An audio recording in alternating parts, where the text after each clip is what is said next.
What is happening, YouTube? It's been a minute that I've uploaded a YouTube video. Um, in this video, I'm gonna be making my personal opinions on the Clippers this year. I'm gonna actually do a double upload. It's gonna be first the Clippers, which are like my main NBA team, and then I'll make a second video, which is the Memphis Grizzlies, who is my part-time NBA team because of my favorite player, GG Jackson. But first and foremost, let's definitely take care of the Clippers for real, for real. But the Clippers definitely some rough year, rough rough heartbreaks, whatever you want to call it, man. Um, Injuries have always been pretty brutal. Kawhi Leonard, he's like he's definitely not ready to play. Um, I don't know when he's gonna return. I guess hopefully the best case is he probably like plays like mid season or something. But that man gotta stay healthy. But I got nothing but love for Kawhi Leonard, man. And then of course, not to mention the Clippers lost Paul George. Um, which definitely hurts for sure. And also Russell Westbrook, which that like Russell Westbrook, I really grew to really love his game for real. Um, Especially because he brought pace with this Clippers offense. Um, and I felt he was utilized improperly. He didn't really have, the ability to like, run the point and all that. It was hard in running the point, which slowed down the offense, which was a bummer. And he was kind of like, it was like the vibes that Russ was being used. It was kind of like the Lakers. And I'm not saying it excused his, him missing so much shots, like 4 for 32 or something. But he was definitely not played in his natural position. And I felt like there definitely is like ways that the Clippers could have definitely utilized Westbrook for sure. Um, but we did add some free agents. We got Derrick Jones Jr., which was a pretty good signing. He's a solid, really good 3-and-D defender. Actually, he, he's a pest on defense. He just does the job, which definitely like fits every single team, honestly. Then you got Kai Jones, who's um, you know, he got a new fresh start. Um, Definitely better than Mason Plumlee, because Plumlee, he's a revolving door on defense. And then of course we did lose Daniel Tice, who's a dog, but of course we replaced him with Kai Jones and Mo Bamba. And then we brought back Nico Batum. Shout out to my dog. So it's gonna be a pretty rough year for the Clippers for sure. And I'm gonna just show y'all this depth chart. So it's gonna be Harden, Norman Powell, Terrence Mann. Um, Power forward is gonna be various. It could be Batum, could be Derrick Jones Jr. Could be Kobe Brown. I think Kobe Brown should get minutes, even though despite me not liking the Kobe Brown pick, because if you know, you know. But I will say Kobe Brown did exceed my expectations. Um, he could do the job. Like he's not a cone on defense. He puts in effort. He could rebound, and his playmaking is actually solid. So he got that point forward potential. So I would like to see him get some burn for sure. And then, oh yeah, also we added Kevin Porter Jr. and Chris Dunn. Kevin Porter Jr., could give some scoring option. Replace Brandon Boston Jr., which another player that I really messed with. Wish my dog luck for sure. And then the Clippers got Chris Dunn, which I hear mixed reviews about him. I hear some people say he's a good defender and he's athletic. Others say like, eh, I, are like less favorable about him. Um, Obviously, it's hard to replicate a guy like Russell Westbrook, but I guess you got Chris Dunn who could bring like at least 60% of what Russell Westbrook bring, at least like, especially on defense and all that. And then of course you got Terrence Mann. Also got a contract extension. Just a shout out to him. And then you got Norman Powell, who's a bucket. Then you got Bones Island, and then Jordan Miller, who definitely balled out during the summer league, which I was pretty impressed. He definitely need minutes for sure, cause that because he's a two-way player. Like he's scrappy on defense. He could crush the glass, but he also is crafty in scoring the buckets. And then you got Ivica Zubac, who is a really underrated center, and people overlook his game because he's not the stereotypical modern NBA. He doesn't shoot threes like every other big, so they think, oh, Zubac is not a good and all that, which is furthest from the truth. Um, he's a pretty good rim protector. He can crash the glass. Um, he could bang down low against bigger centers, and he also got an extension as well, which is pretty solid move, I'll say. Um, Now, where do I predict this Clippers team?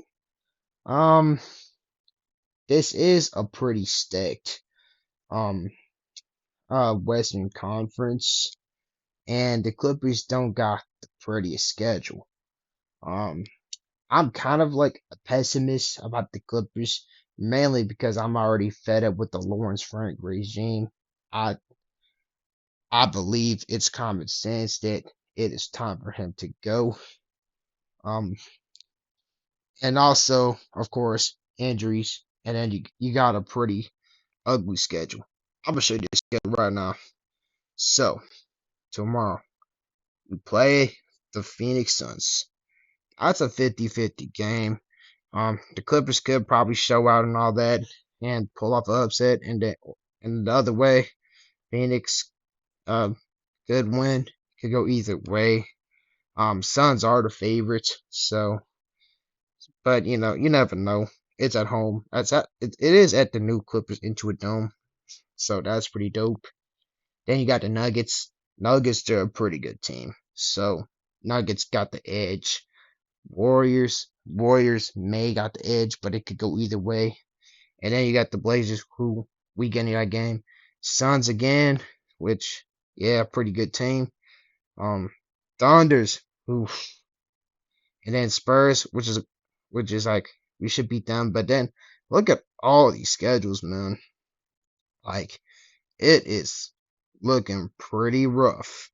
Like, yeah, some of them are beatable, but we're facing a lot of contenders. And with Kawhi's injuries, I don't know, man. I really do not know. But we need to make sure to beat the Rockets for sure.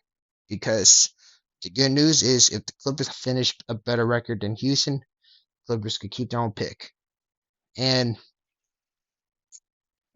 and then and my honestly, my ultimate sweet spot is if the Clippers finish like the 8th seed and the Rockets finish somewhere like the 10th or like a lot lower or something. So that way, the Clippers, they get a pretty good pick, like late teens or like even like mid teens, honestly. Because if there's one thing the Clippers need is Clippers need prospects for sure.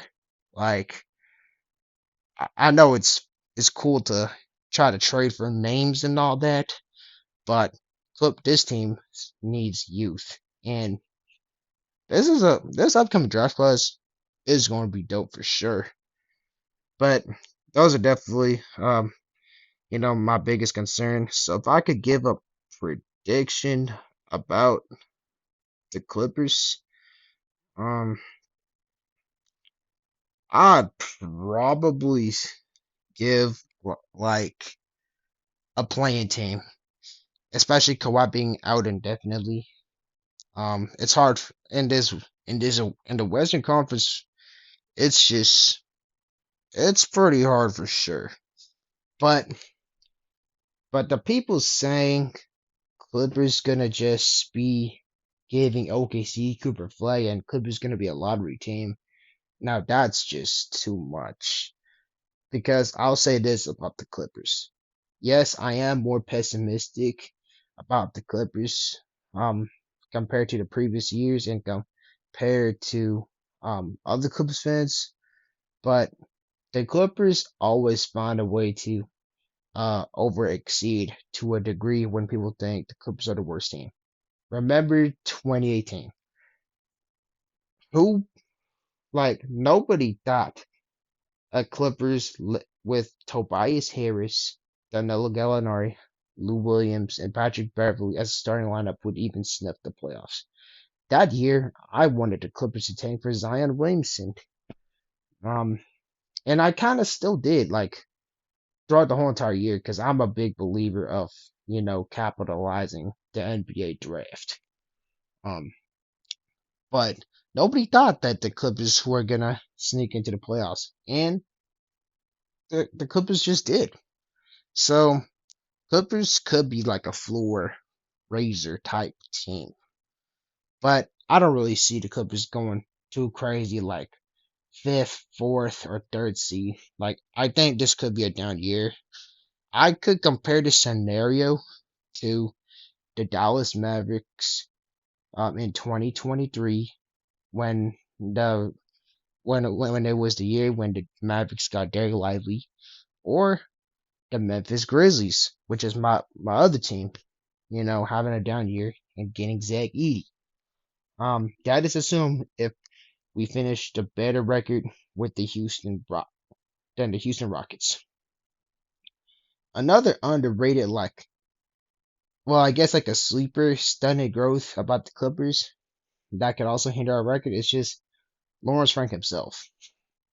Lawrence Frank, in my opinion, he cannot build a winning basketball. Um, he loves to fall in love with names, and I could see him being too in love with trading for fancy names. I could see him overpaying for someone like Dorian Finney-Smith, or I guess a popular name in the Clipper community, I guess, is Zach LaVine or something, which they are solid players in their own rights, but I don't think the Clippers could afford to you know trade any more first round picks and all that, or any younger players. Um, and especially imagine a Zach LaVine and James Harden backcourt. Defensively, it's gonna be rough. Um, and then what else? And then of course, I think there's even a news about Bones Highland that the Clippers might not even extend him. So I mean, it's starting to get obvious that Lawrence Frank is just probably gonna trade Bones Highland um for pretty much pennies, which I think is gonna be a really big mistake.